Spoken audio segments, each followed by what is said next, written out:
We are opening the files today on a true cinematic cornerstone, a film that, not only changed animation forever, but its history and its technical achievements are often sort of hidden by how familiar it is. hmm We're going to be taking a close look at the history, the cultural impact, and the lasting effects of Walt Disney's 1940 classic Pinocchio. That's precisely it. The mission here is to move well beyond just the simple story of a puppet who wants to be a real boy. Right. We need to look at this film as a monumental achievement, both artistically and technically. It was a benchmark in cinema history, and you have to appreciate the complex reasons it's still so acclaimed, even over 80 years later. So let's ground ourselves in the facts first. This was the second animated feature from Walt Disney, released by RKO Radio Pictures. And it's really essential to stress that it is loosely based on Carlo Collodi's 1883 novel. That word loosely is doing a lot of work there, isn't it? It had to be loose. The entire moral engine of the Disney film, it rests on that one requirement from the Blue Fairy. Pinocchio has to prove himself brave, truthful, and unselfish. And that specific moral structure, that focus on virtue, that was all engineered by the Disney team. Completely. What's so remarkable about its release is this huge split between how critics saw it and how it did financially. Oh, absolutely. Critics adored it. It was hailed as a masterpiece right out of the gate. But commercially, it was a struggle. It just failed to turn a profit at first. And that struggle was almost entirely due to historical timing, just terrible luck. The war. Exactly. Its release coincided almost perfectly with the outbreak of World War II, which just instantly cut off those crucial European and Asian markets. But its value was eventually recognized, right? Decades later, in 1994, it was designated as culturally, historically, or aesthetically significant by the National Film Registry. And that designation, it elevates it far beyond just being a beloved kids' movie. It really does. It suggests that its initial financial failure was just a blip. It speaks to a level of quality of craftsmanship that just transcended the commercial realities of its time. Okay, so let's unpack the film's creation. Many film historians don't just call it a great animated film. They say it's the Disney film that comes closest to technical perfection. It is. But that perfection was not an easy thing to achieve. We have to start with a very challenging genesis of the project. The whole production schedule was in chaos from the start, which is a story in itself. It really is. The studio's initial plan was Snow White, then Bambi, and then Pinocchio as the third feature. So why did that change? They just ran into huge problems trying to adapt and, more importantly, animate Bambi. What was so difficult about Bambi in, 1938? The sheer challenge of animating realistic four-legged animals. Deer, rabbits, all the forest creatures. Right. The animators were perfectionists, and they just hadn't cracked how to make those movements look lifelike but also expressive. So they put Bambi on the shelf for a bit and fast-tracked Pinocchio. It sounds like they were just swapping one massive challenge for another. Pretty much. I mean, with Snow White, the source was a fairy tale. They had a lot of room to expand and be creative. But Collodi's novel was very different. It was fixed, it was episodic, and frankly, it starred a protagonist that nobody would want to watch for almost 90 minutes. So that was the core problem they had to solve. That was the core hurdle. Yeah. The first story outline by Bianca Majoli was rejected by Walt Disney himself. He said it was too faithful to the original. The original puppet was just unpleasant. He was. Cold, rude, ungrateful. A character who just doesn't naturally get the audience on his side. He only learns his lessons through really brutal consequences. They knew that just wouldn't work for a feature film. So they had to pause everything, reinvent the hero, reinvent the moral structure, and all of this was happening while the studio was taking this enormous financial gamble. You really can't overstate the financial risk. Yeah. After the huge success of Snow White, expectations were sky high. And so was the budget. The final cost of Pinocchio hit $2.6 million, which, as you said, was double the cost of Snow White. Exactly, double. They were risking the entire studio on this second feature. It's an astonishing amount of money for an animated film in 1940. If you adjust for inflation, that's nearly $60 million today. And the initial returns were just devastating for them. They were. The film came out in February 1940. By the end of that year, they'd only recouped about $1 million of that $2.6 million cost. And that was just from the domestic market. It was a brutal blow. The distributor, RKO, recorded an immediate loss of $94,000. Right. And we know from historical sources that Walt Disney was very, very depressed about it. He thought he might have destroyed all the momentum they'd built with Snow White. But the failure wasn't about the quality of the film. Not at all. It was a global tragedy that just interfered with the distribution. But this crisis, it actually forced Disney to invent a new financial model that would sustain them for decades. The re-release. The theatrical re-release. And this is where it gets really interesting, because the film's quality just endured. The eventual turnaround was slow, but it was definite. After that first re-release in 1945, the film finally moved into profit. And then the later reissues, in 54, 62, and so on, they just kept building its revenue. It didn't just break even, it became this colossal long-term asset. By the 1992 reissue, it had a lifetime gross of $84.3 million in just the U.S. and Canada. It just goes to show the film wasn't a commercial failure, just... The financial slow burner. Yeah. Exactly. The mastery was there all along. Let's pivot to that technical brilliance then, specifically the field of effects animation. This is where Pinocchio really redefined what a cartoon could be. Technical perfection is the phrase people use, and a lot of that comes down to the effects animation. This department, which was led by Joshua Meador, was responsible for animating everything that wasn't a character. So machinery, vehicles, light, and especially the natural elements. The level of realism they got in things like rain, lightning, smoke, and shadow. I mean, in 1940, it's still studied today. And it's a fascinating little detail that the abstract animator Oscar Fischinger even contributed. He worked on the effects for The Blue Fairy's Wand. But the true technical marvel, the area where they risked the most, was the water. The water's just on another level. The work that went into achieving realistic water effects was so extensive that one of the animators, Sandy Struther, kept a detailed diary for an entire year. A whole year, just on water. Yes, meticulously documenting every possible movement of water. Splashes, ripples, bubbles, waves, the illusion of being underwater. It wasn't about fantasy. It was scientific observation turned into art. And that obsession with accuracy gave the ocean scenes a sense of depth and, real danger that was completely unprecedented. To get that depth, they used a technique where the foreground waves had enormous detail, and that detail would diminish the further back you went. It uses your own perception of distance to create this massive ocean. They also used this really manual, almost sculptural technique to finish the cells. They did. Assistant animators would trace the painted cells again, not with ink, but with blue and black pencil leads. And this gave the water a tangible, sculptured look. It gave a volumetric feel to a 2D image. It's incredible. They're using character shading techniques on the environment to create texture. And Frank Thomas, one of the legendary animators, he summed it up perfectly. He said, "The water looks so real a person can drown in it," and they do. That quote just says it all. The environment had to feel consequential. The water needed to look real because that whole finale with Monstro the Whale depended on you believing they were truly fighting for their lives. It did. And beyond the natural elements, they relied heavily on physical models to ensure consistency. This is where the character model department comes in. They built these three-dimensional clay models, maquettes, not just for characters, but for every complex moving piece. So animators could physically turn these models in their hands and see the design from any angle before they ever started drawing. You see that in Geppetto's workshop. With all those elaborate cuckoo clocks and moving parts, they had to build working models for those, and for Stromboli's wagon and the coachman's carriage. And the movement of those vehicles was a huge technical challenge in 1940. How do you animate a detailed moving carriage from multiple angles without it looking stiff or jittery? Their solution was so pioneering, they filmed the carriage maquettes on a miniature set using stop motion. But they couldn't just trace those photos. They took the stop-motion frames and transferred the image onto the animation cells using an early version of Xerox technology. Which was revolutionary. It meant they didn't have to manually trace complex mechanical shapes frame by frame. It saved so much time and ensured the vehicle maintained perfect perspective when the animated characters were put inside it. A crucial technical leap. And they used a similar principle for the human characters, but with live actors. Yes, the live-action reference footage. But it's so important to stress, this was not rotoscoping. It wasn't just tracing. What's the difference and why does it matter? The footage was purely a guide.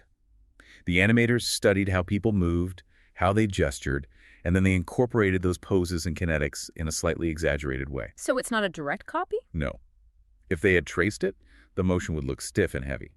By studying and translating, they got that perfect blend of expressive cartoon characterization with the grounded, lifelike weight of human movement. It kept the characters relatable. So the film was built on artistic risk, technical invention, and the need to create something so perfect it would guarantee long-term returns. Exactly. Let's move on and talk about the characters, specifically how the design of Pinocchio himself had to be completely rethought for the story to even work. This was the first major production hurdle they hit. The early designs, from animators like Ollie Johnston and Frank Thomas, they stuck very close to Collodi. So, a literal wooden puppet. A true wooden puppet. Yeah. Long nose, peaked hat, bare-jointed hands. And Walt Disney saw that and just stopped production. He couldn't see an audience connecting with this cold, wooden thing for 90 minutes? Right. And this crisis led to the animator Milt Kahl stepping in. He felt the other animators were obsessed with the idea of this boy being a wooden puppet. So what was his solution? It was brilliant in its simplicity. He basically said, forget that he was a puppet and get a cute little boy. You can always draw the wooden joints afterwards. He realized the soul of the character had to be a child, not an object. Precisely. And he proved it with a test scene of Pinocchio underwater. He softened the design completely. So he's now innocent, naive? Right, with a child's Tyrolean hat and, crucially, wearing those Mickey Mouse-style gloves. Covering the wooden hand. Exactly. The wooden features were minimized, just on his limbs and his little button nose. Disney loved it immediately and had the writers reshape Pinocchio's personality from a brat into an innocent, easily misled child. But making Pinocchio so innocent created a new problem, didn't it? If he's just naive, how does he learn right from wrong? He needs a guide. He needs a moral rudder, and that is the origin story of Jiminy Cricket. He was basically invented in the summer of '38 to fill that exact void, to be the official conscience. In the book, the cricket is a very minor character. Very minor. The ungrateful Pinocchio kills him with a mallet almost immediately, and he only comes back as a ghost to lecture him. Not very marketable. Not at all. So they massively expanded his role, gave him the name Jiminy, and assigned him that critical mission of guiding Pinocchio. And animator Ward Kimball got the job? Yes, Kimball, who'd had segments cut from Snow White, was promoted to supervise Jiminy's animation. He created that iconic design, a little man with an egg head and no ears. Kimball himself joked that Jiminy was a cricket because we called him a cricket. It was purely a functional design. They needed a guide who was likable, mobile, and could be a friend, not just an accuser. And when it came to the voice cast, Pinocchio was a real turning point for Disney's philosophy. It was. It was the first time they used established, recognizable celebrities as voice actors, a clear strategy to capitalize on the fame of Snow White. So they got the popular singer Cliff Edwards, Ukulele Ike, to be Jiminy Cricket. And he brought this necessary warmth and musicality that just defined the character. And for Pinocchio himself, they cast 12-year-old Dickie Jones, who was already a known actor from films like Mr. Smith Goes to Washington. Disney was insistent that a real child had to voice him to maintain that quality of innocence. The casting of Geppetto is also really telling. Christian Rubb got the part after Disney felt another actor's voice was too harsh. Rubb had that perfect mix of kindness and paternal warmth. And in fact, his physical appearance was so right for the character that they caricatured his likeness for the final design. The voice casting literally influenced the animation. But the single most astonishing vocal performance has to be Charles Joodles, who voiced both of the primary villains. He's just a masterclass in vocal range. He voices Stromboli, the puppeteer, with his broad, stereotypical Italian accent, even throwing in Italian gibberish when he gets angry. And then, completely differently, he voices the terrifying coachman with a thick, ominous Cockney accent. The contrast defines two completely different kinds of evil. Stromboli is all bombastic greed, while the coachman is this cold, calculated seller of souls. And before we move on, we have to mention the legendary Mel Blanc. Oh, the Mel Blanc story is infamous. He recorded dialogue for Gideon the Cat for 16 days. 16 days of work, and almost none of it made it in. The filmmakers decided Gideon would be funnier as a mute comic foil. So after all of Blanc's work, only one single sound survived, a solitary hiccup. Which you hear 3 times. That's it. You have to imagine the frustration, but it just shows how ruthless the editing process was when it came to comic timing. It's an absurd little footnote. And it is. The character's journey, of course, culminates when he finally proves he is brave, truthful, and unselfish. And his path is really defined by the consequences of his mistakes. The Pleasure Island sequence is. It might be the darkest 10 minutes in Disney history. It is a cautionary tale about indulgence. Vandalism, drinking, smoking. And this behavior in the film's moral universe leads to that devastating transformation into donkeys. And we really have to pause on how serious that transformation is. Pinocchio watches his friend Lampwick change horribly. The coachman is revealed as this truly monstrous figure who sells these boys into slave labor. The film does not shy away from it at all. The boys are caged and shipped off. It's horrifying. And Pinocchio's partial transformation, the donkey ears and tail, that's his permanent reminder. It motivates him to get back to his real purpose, saving his father. This is the pivotal moment of selflessness. His own fate becomes less important than Geppetto's. Which leads directly to the ultimate test inside Monstro the Whale. Pinocchio's willingness to sacrifice himself, using the fire to make the whale sneeze, and then pulling Geppetto to safety that fulfills the Blue Fairy's requirement. His selfless death and his revival as a real boy provides the catharsis for the whole morality tale. The film demands that final test. He has to sacrifice the life he was given to prove he's worthy of the life he desires. It ties the whole arc together perfectly. So let's transition now and look at the thematic depth and the cultural interpretations that have let this film endure. On the surface, it's a very clear morality tale. Actions have consequences. The growing nose, the donkey transformation, it's very direct. But its power is that it operates on much deeper levels. The critic Roger Ebert argued that the film is really about something, that it provides deep archetypal reverberations. It's not just a cute story. No, it's connected to universal human experiences. And that profound structure lends itself to some fascinating sociological readings. Like the one from Nicholas Salmon, who saw it as a metaphor for mid-century American child-rearing. He called it an assimilationist fable. This is a really robust critique. Salmon argues that the film sets up this clear contrast between the evils of working-class culture and the virtues of the aspirational middle class of the 1940s. So walk us through that. What exactly are the pleasures of the working class that lead to disaster? Well, Pleasure Island is seen as the embodiment of that. Specifically things like vaudeville, pool halls, amusement parks, forms of entertainment that, at the time, were often associated with lowbrow culture and a lack of self-control. And the film's message, in this view, is that indulging in these activities leads directly to becoming a beast of burden, the donkey. Right. So the core lesson is about promoting middle-class virtues of deferred gratification, self-denial, thrift, and perseverance. So Pinocchio's journey isn't just about becoming human, it's about becoming socioeconomically respectable. He has to shed the reckless, impulsive behaviors and adopt the disciplined, prudent behavior of the middle class. And this all circles back to the very first creative decision they made, to soften Pinocchio. Exactly. They had to make him an innocent protagonist. So his corruption was the fault of these external dangerous forces, Stromboli, the coachman, rather than his own inherent wickedness, which was the case in the book. It makes the film a much more effective tool for moral instruction. And on that point, the author Marie Sendak thought the film was actually superior to the novel because of how it treated the child character. Sendak argued that Disney corrected a terrible wrong by making Pinocchio lovable and loved, instead of a mean, unlikable brat. So for Sendak, Pinocchio's badness is just inexperience, not moral failure. Yes. He argued the theme shifts from just the wish to be good to the universal wish to grow up, to navigate the world's complexities.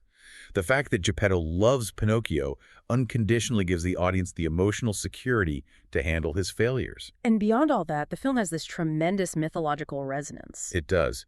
Jordan Peterson discussed it in his lectures as a classic example of how great mythological and archetypal themes permeate narrative. If we break down one of those archetypes, like Monstro the Whale. In mythology, the whale, or the great fish, represents chaos, the unconscious, the ultimate evil that swallows the hero whole.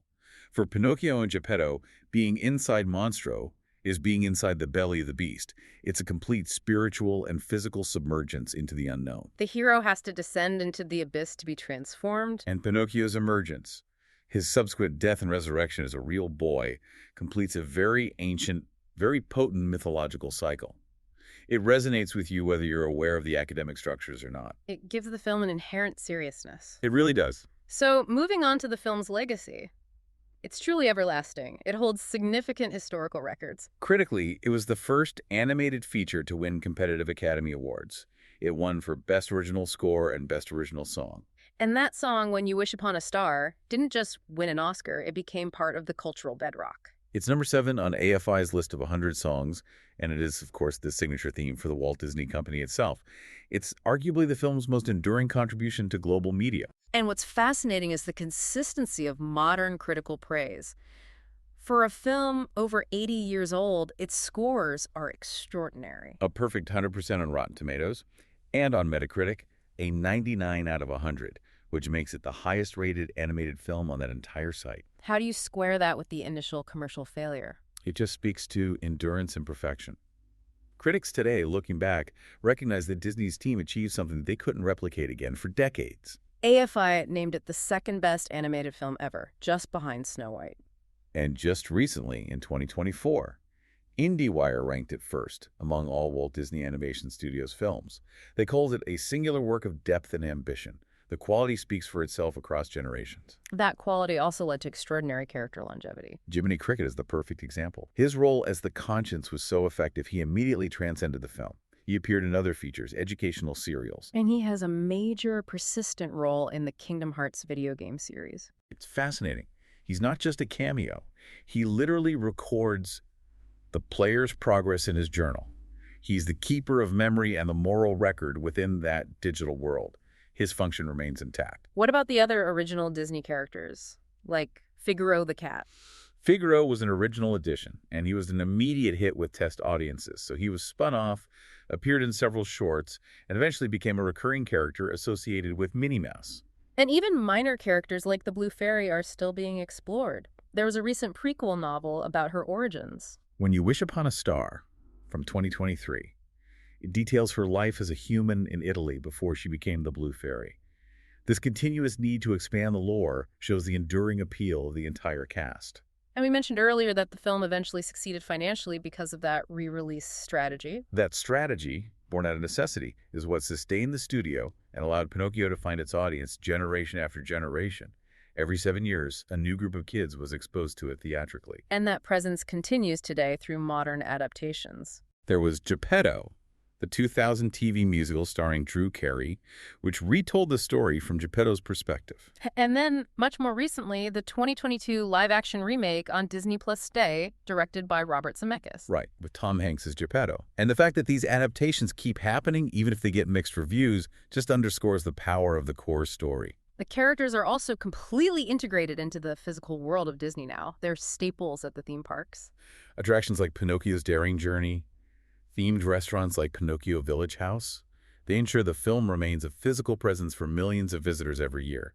It's moved from celluloid to landscape. And finally, they all had cameos in that 2023 short, Once Upon a Studio, showing their status as foundational figures. They're the bedrock. So we started by talking about Pinocchio's intense moral quest, which has this perfect closed ending. But there was almost a sequel that would have dragged him back into moral ambiguity. Yes, a direct-to-video sequel, Pinocchio II, was in development in the mid-2000s. And the premise was conceptually very ambitious. The script saw Pinocchio, now a real boy, on a strange journey to question a much more adult concept: why life appears unfair sometimes. That's a huge shift. The original film suggests the world is entirely fair. Yeah. You misbehave, you get donkey ears, Yeah. you sacrifice yourself, you become a real boy. The world is schematic. Exactly. Questioning the fundamental fairness of existence is a far darker, more complex story. The project was canceled in 2006. But if the 1940 film was this powerful morality tale teaching lessons about consequences, what new, painful lessons might the adult Pinocchio need to learn in a world that is genuinely unfair? What does the real boy do when the moral rules taught by the Blue Fairy simply don't apply to the random tragedy of human experience? That is a profound question to consider the next time you reflect on this animated masterwork. We have covered so much today, from the huge financial risk to the groundbreaking water effects, the invention of Jiminy Cricket, and the film's powerful sociological interpretations. It's truly a singular film. I hope this encourages you to look at this very familiar cultural touchstone with renewed insight, appreciating its deep historical and thematic roots, recognizing that its technical perfection was only rivaled by its artistic commitment to creating something meaningful. Thanks for listening.